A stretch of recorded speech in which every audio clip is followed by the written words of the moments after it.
Bienvenidos a su canal de la Iglesia Bíblica Bautista, Razón para Vivir, con el pastor Jared Suárez.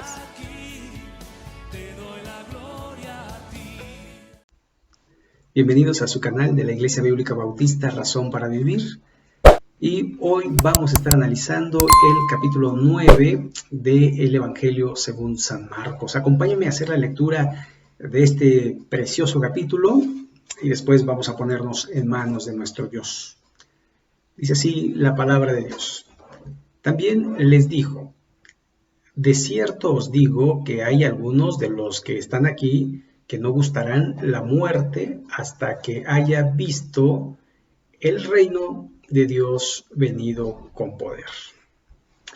Después, la transfiguración. 6 días después, Jesús tomó a Pedro, a Jacob y a Juan y los llevó aparte, solos, a un monte alto, y se transfiguró delante de ellos, y sus vestidos se volvieron resplandecientes, muy blancos como la nieve, tanto que ningún lavador en la tierra los puede hacer tan blancos. Y les apareció Elías con Moisés, que hablaban con Jesús. Entonces Pedro dijo a Jesús: Maestro, bueno es para nosotros que estemos aquí, y hagamos 3 enramadas, una para ti, otra para Moisés, otra para Elías, porque no sabía lo que hablaba, pues estaban espantados. Entonces vino una nube que les hizo sombra, y desde la nube una voz que decía: Este es mi Hijo amado, a él oíd. Y luego, cuando miraron, no vieron más a nadie consigo, sino a Jesús solo. Y descendiendo ellos del monte, les mandó que a nadie dijesen lo que habían visto, sino cuando el Hijo del Hombre hubiese resucitado de los muertos.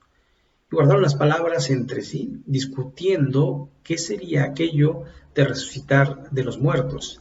Y le preguntaron diciendo: ¿por qué dicen los escribas que es necesario que Elías venga primero?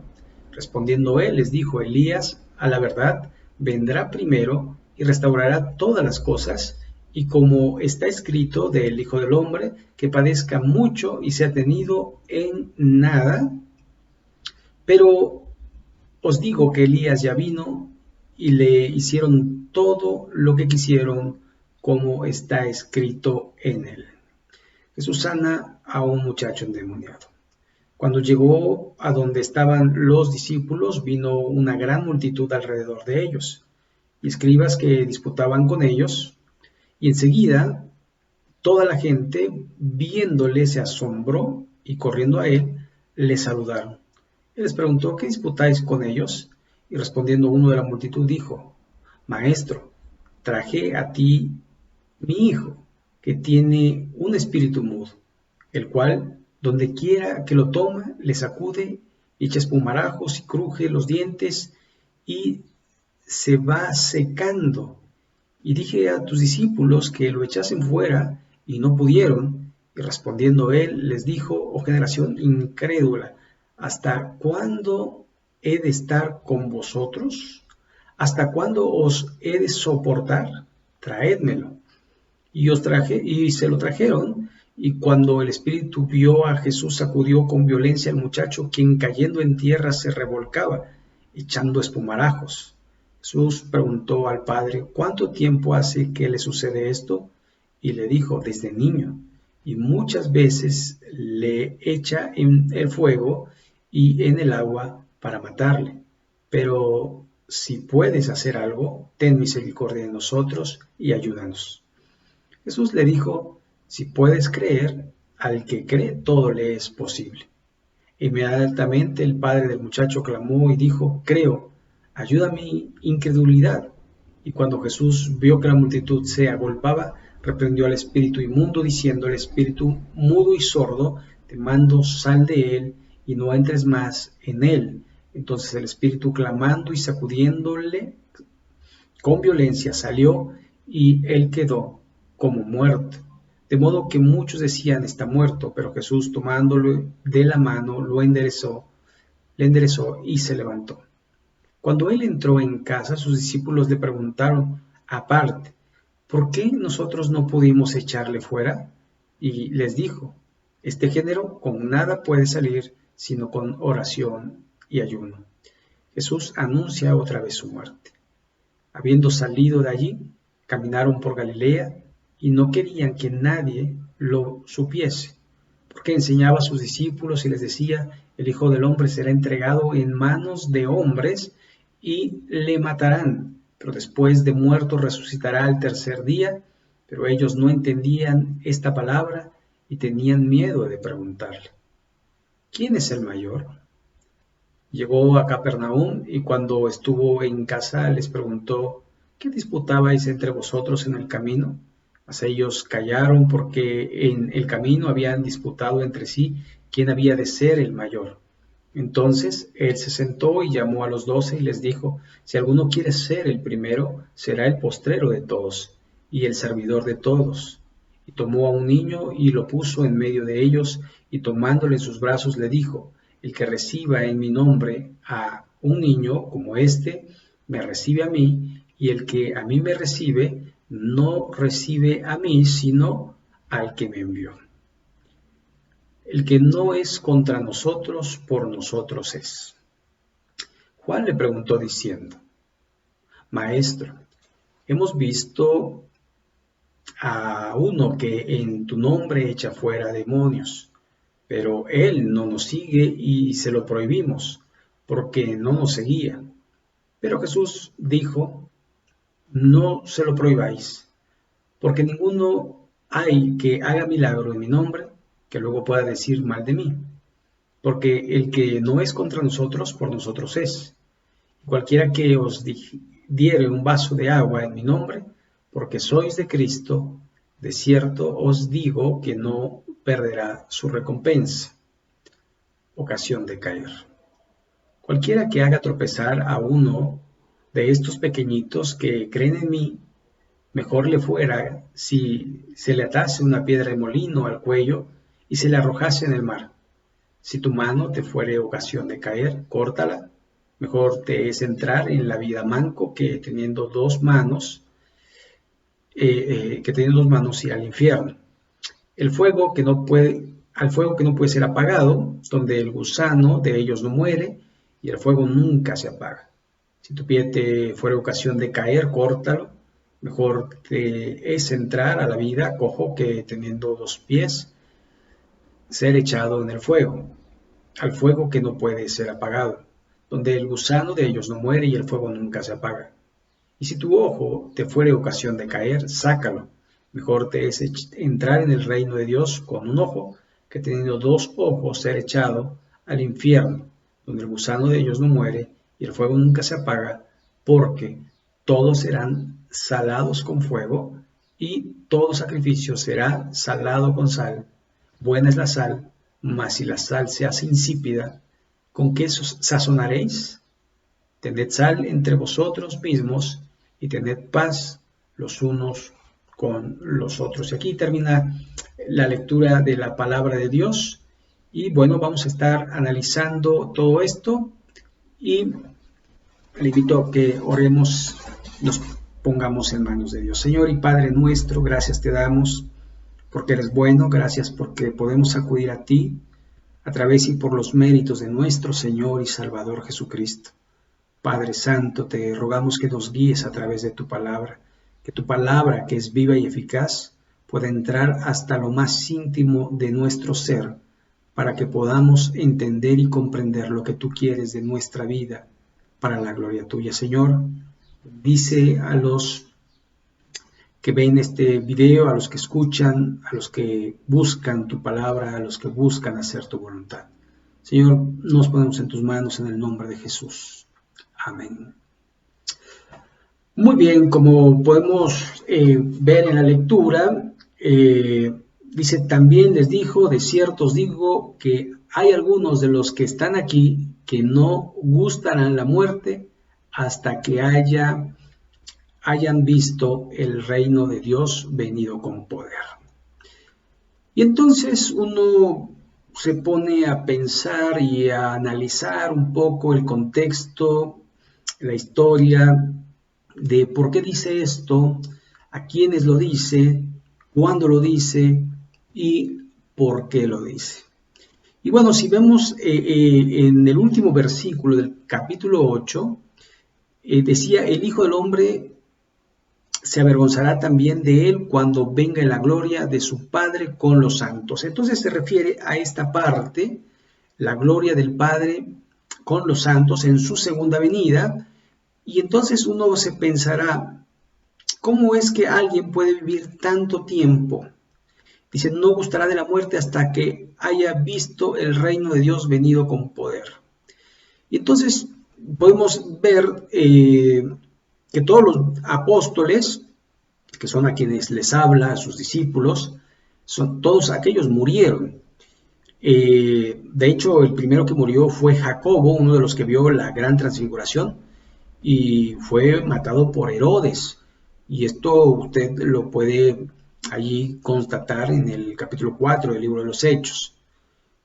Y después vemos que Juan, que es otro de los que está en la transfiguración, muere en el año aproximadamente 99 después de Cristo, antes de que se cerrase el canon, y Pedro no se sabe con exactitud el día de su muerte, pero se sabe que fue muerto. Entonces, ¿a qué se refería que no gustarán la muerte hasta que haya visto el reino de Dios con poder? Bueno, aquí tenemos que entender que el reino de Dios en la tierra, en primer lugar, tiene pues dos interpretaciones. Una de ellas, la iglesia, otra de ellas, Israel. Y Israel se va a cumplir en la segunda venida, pero el reino de Dios en la tierra es a través de la iglesia, y es que el Espíritu Santo viene, y es cuando dice, cuando el reino de Dios con poder, allí en Hechos 1:8 dice, recibiréis poder cuando haya venido sobre vosotros el Espíritu Santo, y me seréis testigos en Jerusalén, en toda Samaria y hasta lo último de la tierra. Entonces, allí tenemos que el reino viene y empieza a ser predicado el evangelio, el arrepentimiento y el bautismo, y entonces la iglesia empieza a florecer y a crecer, e inmediatamente empiezan a morir los apóstoles por la persecución y por demás. Ahora veamos este evento histórico que es un poco interesante, ¿no? Porque nos muestra cómo Elías y Moisés, que ya murieron siglos atrás, podían estar allí en el tiempo de nuestro Señor Jesucristo. Después de esto, dice, 6 días después, Jesús tomó a Pedro, a Jacobo y a Juan. Estos tres eran de alguna forma no los consentidos, no había preferencia, pero sí eran los más cercanos a Jesús. Y esto también se puede ver con los hijos.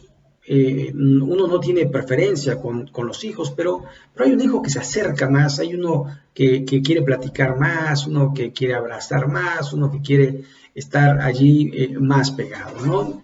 Entonces, no quiere decir con esto que los otros hijos no tengan el cariño y el amor del padre, sino que simple y sencillamente no se da esa cercanía. Ok, entonces referimos a estos tres. Dice que los llevó aparte, solos, a un monte alto, y se transfiguró delante de ellos, y sus vestidos se volvieron resplandecientes, muy blancos como la nieve, tanto que ningún lavador en la tierra los puede hacer tan blancos. Aquí el nombre del monte no se da, posteriormente la tradición nos dice que es el monte Tabor, donde fue la transfiguración. Sin embargo, en el texto bíblico no se nos dice. Entonces, yo me quedaría con el texto diciendo un monte. ¿Cuál? No sé. Pero es que no lo dice. Pero, bueno, algunos estudiosos allí en la geografía bíblica van viendo hacia dónde se va dirigiendo el Señor, y entonces probablemente llegan a la conclusión de que es el monte Tabor. Sin embargo, hay muchos otros montes y no sé a cuál de ellos, tampoco eso cambia absolutamente nada. Y el verso 4 nos dice, y les apareció Elías con Moisés, que hablaban con Jesús. Entonces Pedro dijo a Jesús, maestro, fíjese, un poco sorprendido y uno diría que falta de respeto, ¿verdad? Cuando otras personas de mayor jerarquía están hablando, tú quédate callado, pero Pedro no, dice, hagamos algo aquí, Señor, bueno es para nosotros que estemos aquí, hagamos 3 enramadas, una para ti, otra para Moisés y otra para Elías. Entonces lo que está diciendo, hagamos 3 cabañas, como para que sea notorio, sea conocido, sea visto. Pero el Señor Jesucristo no tenía eso en mente, y una de las cosas que se ve en el corazón del hombre es que en base a su experiencia muchas veces empieza a ser nichos, empieza a ser lugares donde piensa que ahí puede adorar porque allí hubo una manifestación espiritual que fue relevante para su vida. Sin embargo, el Señor Jesucristo no quiere que se haga eso. De hecho, lo toma como cualquier evento y le hace pensar a Pedro que así es. ¿Por qué? Porque Jesús obviamente lo toma como cualquier evento, porque Jesús es Dios. Él de alguna manera menguó su gloria y está allí con los hombres, pero de repente seres que ya están en la patria celestial vienen a visitarle, y esto es un evento completamente pues inusual, y de hecho se dice que por esto estos son los 2 testigos que aparecerán en el tiempo del anticristo en la gran tribulación, y que son aquellos que van a dar testimonio de Jesús. Ahora es curioso porque Elías no murió. Elías, ¿se acuerdan? Fue llevado en unas carrozas de fuego. Moisés, aunque murió, dice la Escritura, pero nunca fue hallado su cuerpo. Entonces, estos aquí en la tierra van a volver a morir. Es algo notorio, curioso. Por eso muchos pensarían y otros creen que el otro testigo no es Moisés, aunque en la transfiguración aparece Moisés, pero el otro testigo sería Enoc, porque él tampoco vio la muerte. Es decir, en el capítulo 5 del Génesis se nos dice que caminó Enoc con Dios y fue transpuesto, fue llevado con Dios. Entonces no vio la muerte. En el Apocalipsis va a haber 2 testigos. Muchos piensan que es Elías y Moisés, y otros piensan que es Elías y Enoc. Muchos piensan que es Moisés porque de alguna manera va a tener la manifestación de las pruebas o de las plagas del Éxodo. Pero eso tampoco es importante. El que sea, la iglesia ya no va a estar, porque ha sido arrebatada unos años antes para disfrutar de las bodas del Cordero. Muy bien, seguimos, verso 6. Vean lo que dice aquí, porque no sabía lo que hablaba Pedro, y muchas veces emocionado, no sabe uno lo que habla. Y después nos dice que estaban espantados, no solamente asombrados, sino más allá del asombro, y había espanto. Yo me imagino a Pedro, a Jacobo y a Juan, como dicen, como una hoja de papel, pálidos, se espantaron. Entonces vino una nube que les hizo sombra, y desde la nube una voz que decía, este es mi hijo amado, a él oíd. Y luego cuando miraron, no vieron más a nadie consigo, sino a Jesús solo. Entonces Dios agarra, los cubre con una nube, Pedro, ya no interrumpas, y se oye una voz por segunda vez. Esta misma frase se va a escuchar cuando Jesús es bautizado por Juan el Bautista. Este es mi hijo amado, en el cual tengo complacencia, a este oíd. Y aquí nos dice, este es mi hijo amado, a él oíd. Y luego, cuando miraron, es decir, cuando se desvaneció la nube, no vieron más a nadie consigo, sino a Jesús solo. Y descendiendo ellos del monte, les mandó que a nadie dijesen lo que habían visto, sino cuando el Hijo del Hombre hubiese resucitado de los muertos.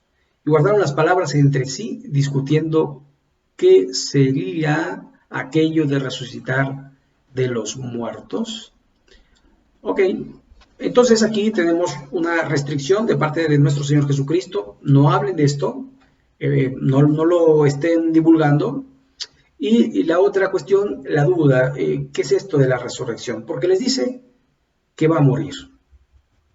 Y entonces no lo entienden. ¿Por qué? Porque ellos han escuchado acerca de la profecía de el Mesías, sería el libertador y de alguna manera el rey. ¿Cómo moriría un rey? Sin embargo, el Señor Jesucristo no solamente les habla acerca de su muerte, sino también de volver a la vida. Y esto es lo que no se entendía, porque había algo, pues, no muy notorio en aquellos tiempos. La gente no resucita a cada rato. De hecho, tenemos en Reyes, en el libro de los Reyes, como Elías y posteriormente como Eliseo resucitaron a personas, pero muchos años atrás. Pero ahora él dice que va a autorresucitar. No lo van a resucitar, él va a autorresucitar. Y esto es lo que, pues de alguna forma, les va a impresionar, ¿verdad? Y no entendían, pero tampoco preguntaban. Y eso es lo que muchas veces nos pasa a nosotros. Tenemos dudas y no somos capaces de preguntarle ni a Dios ni a las Escrituras, sino como que nos quedamos con la duda y tenemos nuestra propia interpretación. Y le preguntaron diciendo, ¿por qué dicen los escribas que es necesario que Elías venga primero? Respondiendo él, les dijo, Elías, a la verdad, vendrá primero y restaurará todas las cosas. Y como está escrito del Hijo del Hombre que padezca mucho y sea tenido en nada. Pero os digo que Elías ya vino y le hicieron todo lo que quisieron, como está escrito de él. Ahora, hay una cosa muy curiosa entre Elías y Juan el Bautista. Elías tenía un archienemigo y una archienemiga, ¿verdad? Jezabel era su archienemiga y ahora vemos cómo en esta época de Juan el Bautista, pues era Herodes y era Herodías, ¿verdad? Hermana, esposa de su hermano Felipe, pero que la tenía. Y entonces vemos también la forma tan cruel y tan desdichada en la que toman la vida de Juan el Bautista. Entonces, muchas veces se dice que Juan el Bautista representa a Elías, y no es que haya una reencarnación, sino se habla del espíritu de Elías y se habla del poder y de la fuerza. Es como cuando Eliseo va tras de Elías y le dice, no me sigas, no me sigas, y dice, me voy, y dice, no, es que, y le dice, si me ves cuando parta, te voy a dar una doble porción. ¿Qué es lo que quieres? Pídelo. Y Eliseo, pide una doble porción del espíritu de Elías. Y bueno, lo curioso de esto es cómo podemos interpretar esto. Simple y sencillamente, Eliseo posteriormente tuvo el poder de Elías, ¿no? Pero esto lo daba Dios, no lo daba el hombre, tampoco se heredaba, ni mucho menos, sino que de alguna forma Dios tenía un plan predeterminado para cada persona. Jesús sana a un muchacho endemoniado. Cuando llegó a donde estaban los discípulos, es decir, después de descender del monte, vio una gran multitud alrededor de ellos y escribas que disputaban con ellos. Y enseguida toda la gente, viéndole, se asombró y corriendo a él, le saludaron. Él les preguntó, ¿qué disputáis con ellos? Respondiendo una multitud, dijo, Maestro, traje a ti mi hijo, que tiene un espíritu mudo, el cual donde quiera que le toma, le sacude y echa espumarajos y cruje los dientes y se va secando. Y dije a tus discípulos que lo echasen fuera y no pudieron. Y respondiendo él les dijo, bueno, aquí tenemos el caso de un joven echando espumarajos y teniendo pues manifestaciones demoníacas terribles. Ahora, en lo personal, yo he podido experimentar esto, lo he visto en propia carne, y es algo que sorprende. Y verdaderamente, pues uno ora a Dios pidiendo la liberación, pero pues muchas veces el temor se apodera de uno más que la fuerza de Dios, y como uno es inexperto, pues uno espera que la persona reciba a Cristo y el demonio salga. Pero creo yo que de alguna manera necesitamos estar fuertes, y por eso el Señor Jesucristo después va a exhortar y va a estar un poquito molesto con sus discípulos. Vean lo que les dijo: oh generación incrédula, ¿hasta cuándo he de estar con vosotros? ¿Hasta cuándo he de soportar? Traédmelo. Si usted puede imaginar la escena, el Señor está un poco molesto porque les dio el poder y no lo pudieron usar. Y se lo trajeron, y cuando el Espíritu vio a Jesús, sacudió con violencia al muchacho, quien cayendo en tierra se revolcaba, echando espumarajos. Esto un poco similar a los ataques epilépticos, pero sabemos que muchas veces hay ciertos rasgos en la fisionomía de la persona y en su forma de hablar, porque toma las cuerdas vocales del huésped, y entonces empieza a tener una voz muy terrible. Jesús preguntó al Padre: ¿y cuánto tiempo hace que sucede esto? Y le dijo: desde niño. Y me llama mucho la atención desde niño. ¿Por qué? Porque uno dice: dejad a los niños, venid a mí, porque de los tales es el reino de los cielos. Y cuando uno dice un niño puede llegar a ser endemoniado. Bueno, según la Escritura, y aquí lo vemos, es muy probable, pero ¿cuáles serían las razones para que un niño abriera la puerta a un demonio? Y bueno, yo quiero decirle que muchos niños sufren pobreza o discriminación o algún abuso, y en su intento de arreglar su problema, pues muchas veces en vez de buscar a Dios, o lo buscan y como no ven una respuesta inmediata, buscan al demonio. Y es muy probable que haya sido de esa manera, haciendo un pacto con el diablo, y tal vez como un juego inofensivo, pero al final el diablo nunca juega. Vean lo que hace este demonio con este chico. El verso 22, aquí dice: y muchas veces le echa en el fuego y en el agua para matarle, pero si puedes hacer algo, ten misericordia de nosotros y ayúdanos. Lo curioso de esto es que Jesús después dijo: el ladrón no viene sino para matar, hurtar y destruir, mas yo he venido para darles vida y dárselas en abundancia. Y Satanás quiere matar a las personas y siempre tiene la muerte como uno de sus objetivos. De hecho, ciertas personas endemoniadas que he conocido dicen que Satanás les amenaza de muerte a él y a su familia si llegan a recibir a Cristo en su corazón. Satanás de alguna manera viene a traer la muerte. Jesús le dice, verso 23, pues creer al que cree todo le es posible. Inmediatamente el padre del muchacho clamó y dijo: creo, ayuda a mi incredulidad. Y cuando Jesús vio que la multitud se agolpaba, reprendió al espíritu inmundo, diciéndole: espíritu mudo y sordo, yo te mando, sal de él y no entras más en él. Entonces el espíritu, clamando y sacudiéndole con violencia, salió, y él quedó como muerto, de modo que muchos decían: está muerto.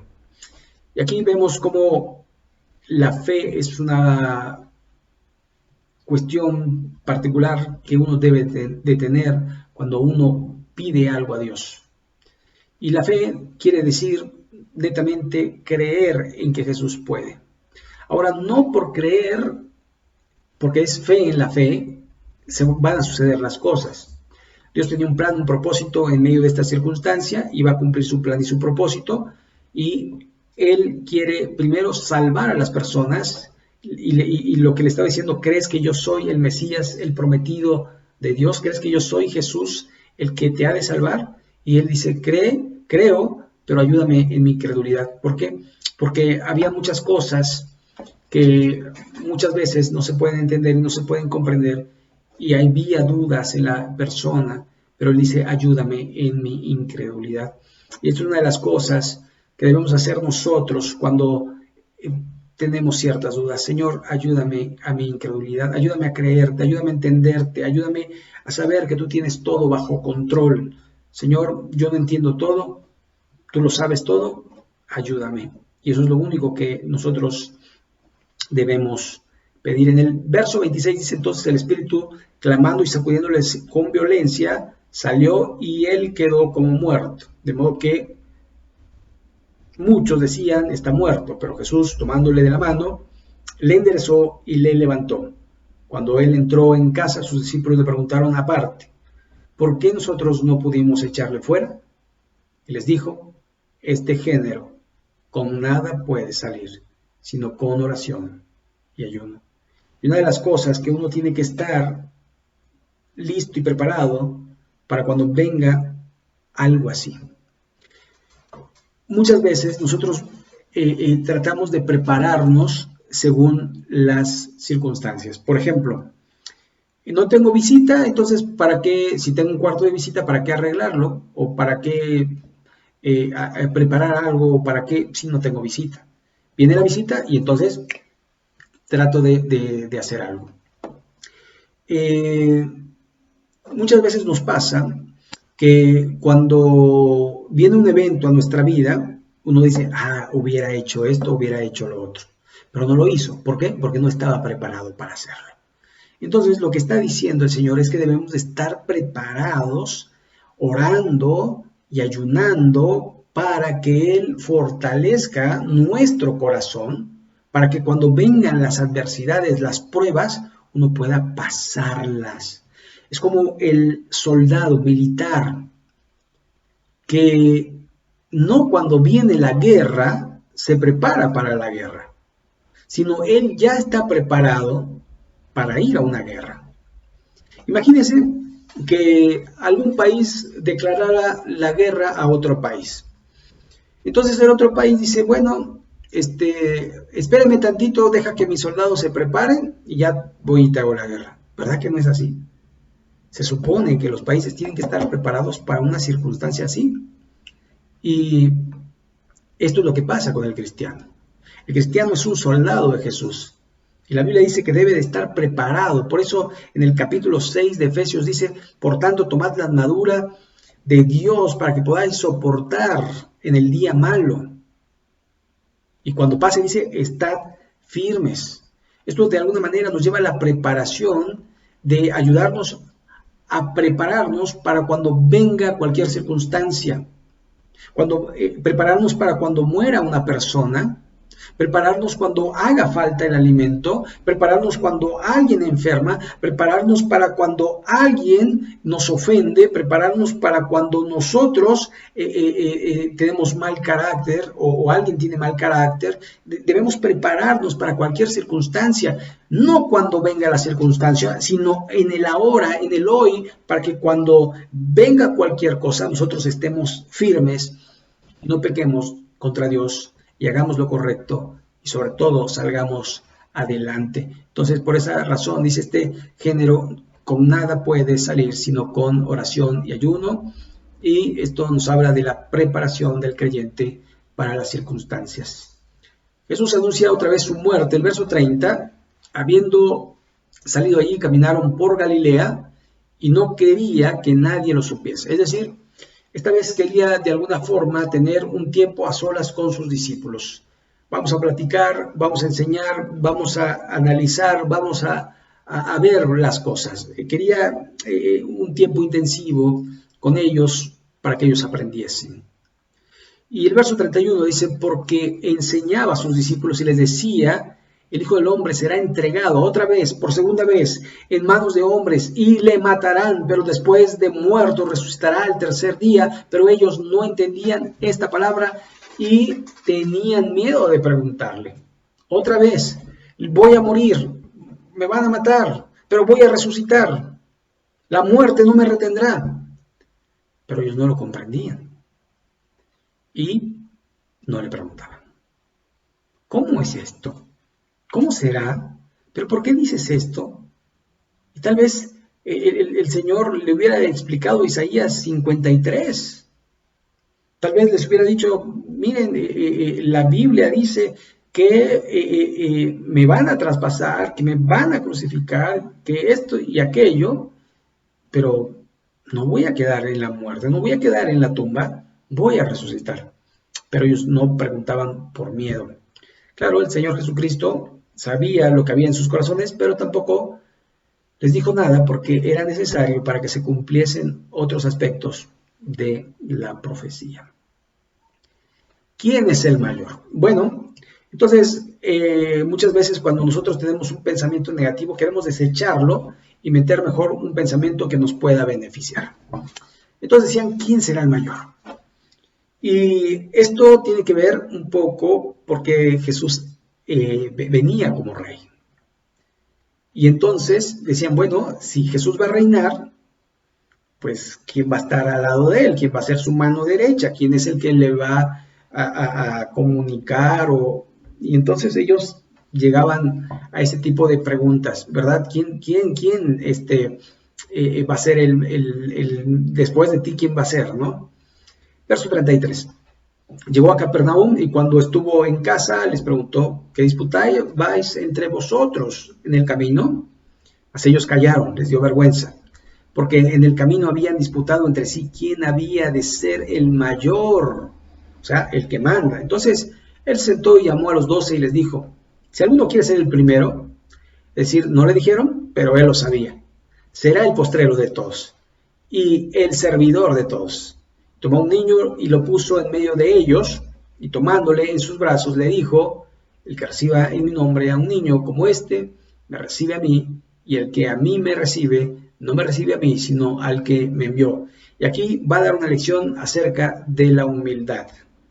Y es que muchas veces nosotros queremos posición, y es lo que muchas sectas están predicando en estos tiempos.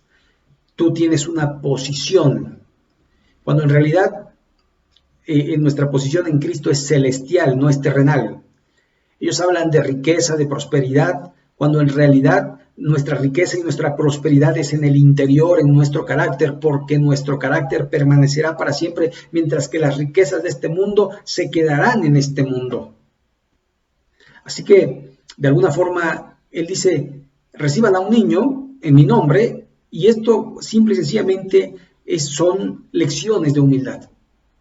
Lecciones de humíllate, de sirve, de haz lo que tienes que hacer y como dice Gálatas 6:9, no os canséis de hacer el bien porque a su tiempo segaremos si no desmayamos. Necesitamos creer que Él tiene un plan, un proyecto y un final para cada uno de nosotros y que Él no se equivoca y que Él hace lo mejor. Y aunque en las circunstancias y aunque en la vida pareciera que no es así, Él nunca se equivoca y siempre hace lo correcto. Así que, de alguna manera, necesitamos ser humildes y dejar de buscar posiciones y mejor buscar a Dios con todo nuestro corazón. El que no es contra nosotros, por nosotros es. Este particularmente se me hace un pasaje difícil. Y ahorita voy a decir por qué. Cuando aquí en el verso 38, Juan le respondió diciendo, Maestro, hemos visto a uno que en tu nombre echa fuera demonios, pero él no nos sigue. Y se lo prohibimos, porque no nos seguía. Pero Jesús dijo, no se lo prohibáis. Porque si alguno hay que haga milagro en mi nombre, que luego pueda decir mal de mí. O sea, porque ninguno hay que haga milagro en mi nombre que luego pueda decir mal de mí. Y entonces dice, bueno, esto déjenlos. No te pelees con nadie, no le prohibáis a nadie. Déjenlos. Esto de alguna forma vuelve a redundar con este versículo que acabo de mencionar de Gálatas 6:9. No os canséis de hacer el bien porque a su tiempo segaremos si no desmayamos. Y si hay gente que hace la predicación del evangelio, ya sea por negocio, ya sea por fama, ya sea por poder, ya sea por lo que sea, un día el Señor nuestro Dios le va a juzgar. Así que una de las cosas que debemos de no hacer los cristianos es pelear. No debemos pelear, sobre todo por las cuestiones de religión. Debemos dialogar y debemos de dar nuestro punto de vista, perdón, no nuestro punto de vista, el punto de vista de la palabra de Dios. Porque nosotros podemos tener un punto de vista equivocado, pero la Biblia no se equivoca.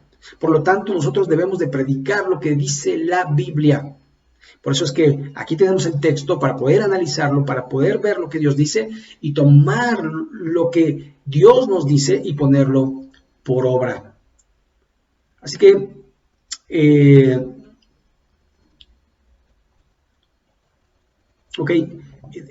dice, porque el que no es contra nosotros, por nosotros es, y cualquiera que os diera un vaso de agua en mi nombre, porque sois de Cristo, de cierto os digo, que no perderá su recompensa. Ahora, muchas de estas cosas tienen que ver con nuestra fe en Jesús. O nuestra fe con una religión. Y hay recompensas en la vida por hacer el bien. Pero hay una recompensa que no se gana con hacer el bien. O sea, si yo hago el bien, pues obviamente si yo trato bien a las personas me van a tratar bien. Pero no por eso quiere decir que soy salvo. Porque el que me va a salvar es Jesucristo, no la religión. Entonces algunos piensan, bueno, es que si estoy en esta religión voy a ser salvo, o si estoy en esta religión voy a ser salvo. No, si estás en Jesús. Porque allí dice, porque sois de Cristo. Vea, sois de Cristo, perteneces a Cristo, no perteneces a una religión. Perteneces a Jesús. Y a quien debes de rendir cuentas es a Jesús. Y a quien debes de adorar es a Jesús. Y a quien debes de servir es a Jesús. Y a quien debes de pedir es a Jesús. Y a quien debes de servir es a Jesús en todo, no a la religión. Por eso vas a tener tu recompensa si haces cosas buenas. Pero la salvación es solo a través de Jesucristo.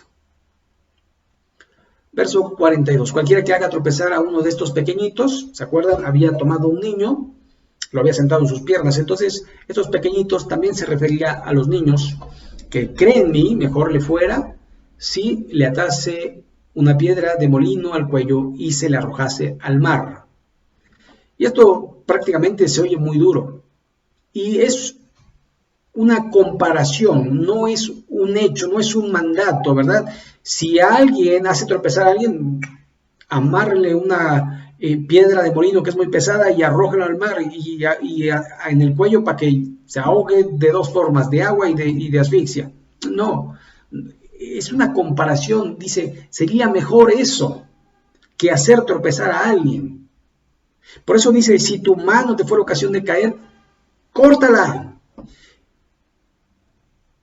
Mejor es entrar en la vida o en el cielo que teniendo dos manos e ir al infierno, al fuego que no se puede apagar o no puede ser apagado, donde el gusano de ellos no muere y el fuego nunca se apaga. Si tu pie te fuere ocasión de caer, córtalo. Mejor te es entrar en la vida cojo que teniendo dos pies ser echado del infierno al fuego que no se puede apagar, puede ser apagado, donde el gusano de ellos no muere y el fuego nunca se apaga. Si tu ojo te fuere ocasión de caer, sácalo. Mejor te es entrar en el reino de Dios con un ojo que teniendo dos ojos ser echado al infierno, donde el gusano de ellos no muere y el fuego nunca se apaga, porque todos serán salados con fuego y todo sacrificio será salado con sal. Buena es la sal, mas si la sal se hace insípida, ¿con qué sazonaréis? Tened sal en vosotros mismos y tened paz los unos con los otros. Ok, aquí de alguna manera tenemos que ver el contexto. El contexto tiene que ver con una persona que hace tropezar a uno de los pequeños, un recién creyente, un niño que cree en Jesús. Dice, mejor que sería la piedra de molino. Y después dice, si tu mano te es ocasión de caer, es decir, si con tu mano tropiezas, mejor córtala. Si con tu pie tropiezas, mejor córtalo. Si con tus ojos tropiezas, mejor sácalo. Y lo que está diciendo el Señor Jesucristo es que debemos someter nuestros miembros a Dios como miembros de justicia. De alguna manera tenemos que sacrificar nuestro yo, nuestro cuerpo, para que sirva no a la injusticia, sino que sirva al Dios vivo. Eso es lo que está diciendo, que nosotros debemos de someternos de tal manera que podamos hacer las cosas que Dios quiere, y eso cuesta. Eso cuesta, porque mi mano quiere hacer esto, pero yo la someto en el nombre de Jesús para que haga lo correcto delante de Dios. Si no, imagínense. Yo creo que el reino, en el cielo estarían un montón de mutilados y un montón de gente sin un ojo, tuertos. Lo que está diciendo, y al final nos lo va a aclarar, buena es la sal. Y esto habla de la sal, porque un día Jesús dijo, vosotros sois la sal de la tierra. Pero si la sal se hace insípida, ¿de qué sirve? ¿Con qué sazonaréis? Y entonces, de alguna manera, tiene que ver con nuestra actitud hacia los demás y hacia las cosas que suceden a nuestro alrededor. Sobre todo, el que podamos manifestar que Cristo vive en nosotros. Muchas veces somos religiosos porque decimos, es que yo no adoro ídolos, yo no hago esto, yo no lo hago lo otro. Pero en nuestra forma no somos capaces de mostrar el amor de Cristo. No somos capaces de mostrar la exhortación, no somos capaces de ser pacientes, no somos capaces de dar amor a los demás. Entonces lo que está diciendo es, sométete a Dios para servir a Dios, que tus miembros sean miembros de justicia para la gloria de Dios. Y cuando hablas de sal, hablas de algo que está sazonado. No quiere decir que te pases de salado, sino que hagas las cosas de manera que tu forma sea agradable para los demás, no desagradable. Y esto cuesta trabajo. Y esto se requiere de oración, se requiere de autodisciplina, de autocontrol. Pero recuerde, Dios no nos ha dado un espíritu de cobardía, sino de amor, de poder y de dominio propio. Esto nos lo dice 1 Timoteo 1:7. Debemos recordar que necesitamos de Dios, porque sin Él nada podemos hacer. Es con el poder de Dios, es con su fuerza, es con su amor, es con su paciencia, es con su espíritu, porque sin Él no podemos servir a nadie. Así que aquí concluye este capítulo 9. Si Dios lo permite, en 15 días vamos a hablar un tema un poco difícil sobre el divorcio, pero antes vamos a estar otra vez en el libro de Ezequiel para ver algunas de las profecías. Así que bueno, le invitamos, ¿verdad?, que pues pueda darle like, que pueda suscribirse y sobre todo que pueda compartirlo con otras personas. Y pues lo que nosotros queremos es que Dios le bendiga, y si Dios lo permite, el miércoles también vamos a estar subiendo un video más para el miércoles de oración, y pues le invitamos que esté allí con nosotros, y lo que nosotros queremos que Dios le bendiga. Hasta la próxima. Gracias.